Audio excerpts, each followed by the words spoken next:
When have you felt the closest to me since we have been apart? Oh, it's weird because the closest I felt to you had nothing to do with a conversation that we had. It had nothing to do with a moment. The closest I felt to you was yesterday when I realized tomorrow would be the anniversary of your first stroke. And you weren't near me. And there hadn't been a conversation about it. But I was just thinking in time about how long it had been since I had seen you, and how grateful I was for the week before the virus was declared a pandemic here, that on that Thursday we got together. Although it was an inconsequential visit, there was no huge deep conversation. It wasn't especially long. There was no sleepover. There was nothing. But I thought of that yesterday. Although that was such a horrible situation, the happy memories of that all flooded back, and that made me feel so close to you. So it was weird. It wasn't based on a conversation or you being there or anything. It was the closest I felt to you was in a memory that I was aware of. So yeah. Explain the versions of me you've seen throughout the course of this pandemic. Oh, you've been pretty steadfast, Mom.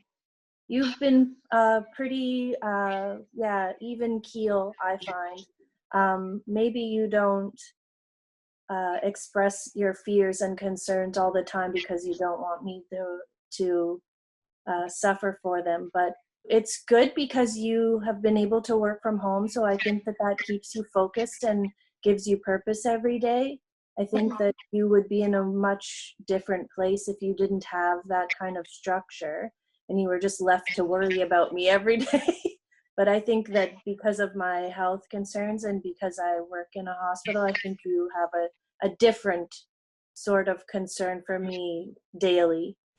For the most part, I think that you're doing okay, but you need to be busy, and so when you can't do the things you want to do, I think that those are probably the hardest times for you, or to see the kids, because I know that spending time with your grandkids is really important. And but even more than that, I think the activity, the things that I do to relieve my stress are typically actions, clean the house, these things. And there's only so much of that you can do when there's only two of you in the house. You have, I've cleaned out every cupboard. I've thrown out things that I will probably regret in a week. But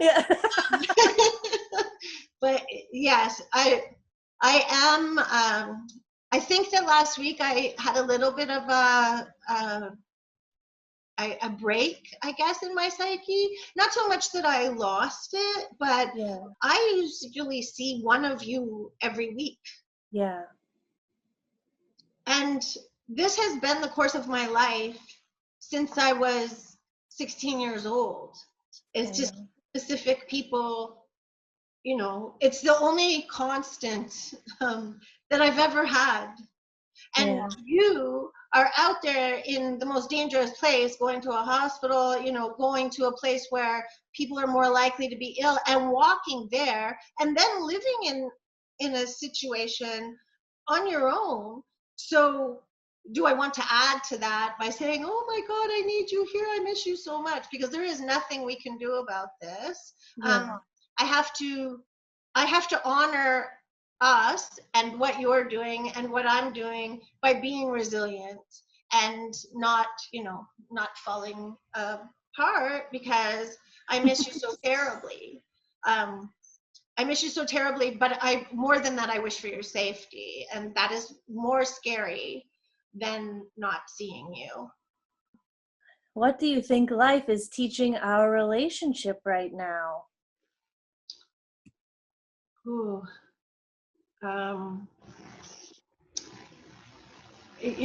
The biggest thing that I've learned overall throughout the pandemic thus far is gratitude.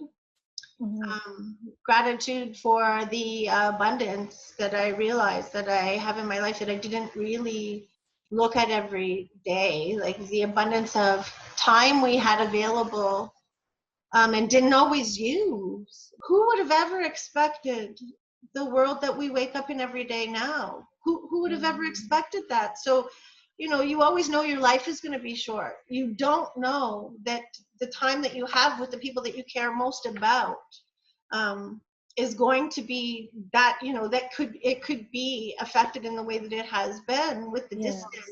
And you know, again, I'm gratitude for technology. I'm grateful for the technology that allows me still to look at you and see and know and look in your eyes, my world, and know that you're okay by what I see.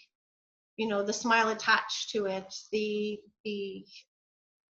wink, or you know, the smirk, or the knowing that I see in it, that you know that I'm looking at you like, are you all right? Do you, you know, those unspoken words that don't need to be said, and that. So yeah, that's mostly what I've learned.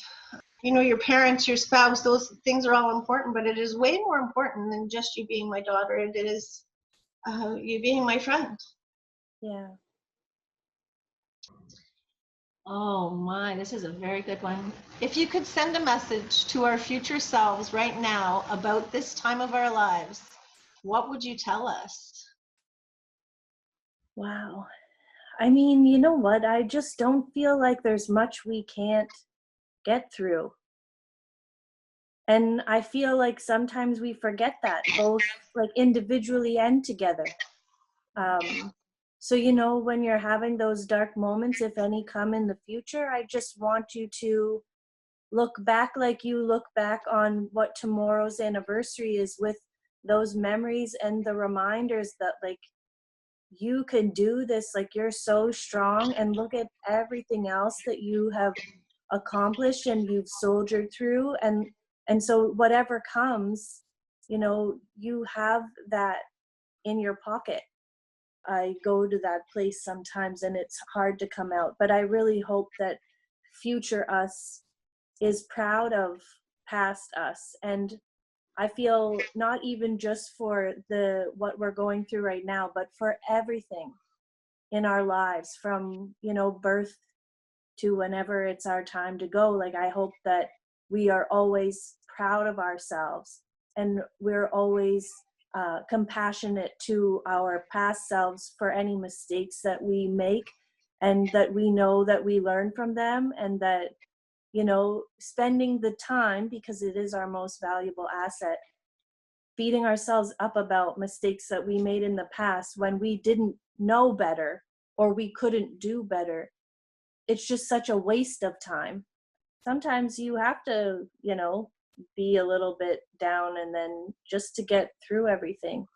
But I do think that, I think specifically you don't give yourself enough credit for all of the things. So for your future self, I just hope that you can accept that and grant yourself the permission to be proud of everything that you've been through, because it hasn't been easy for you.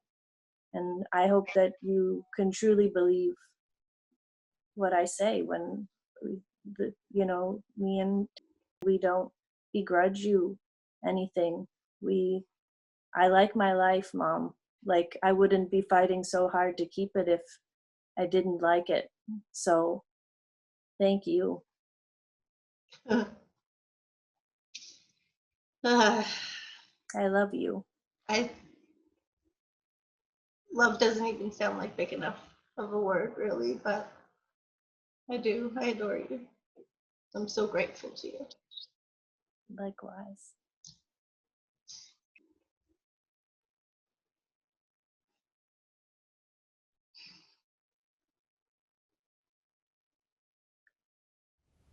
Hi guys, thank you so much for watching. This is Mimi at The Skin Deep. If you want to be a part of our community, if you want to join our movement, you can subscribe to our newsletter at theskindeep.com/subscribe. Thank you so much.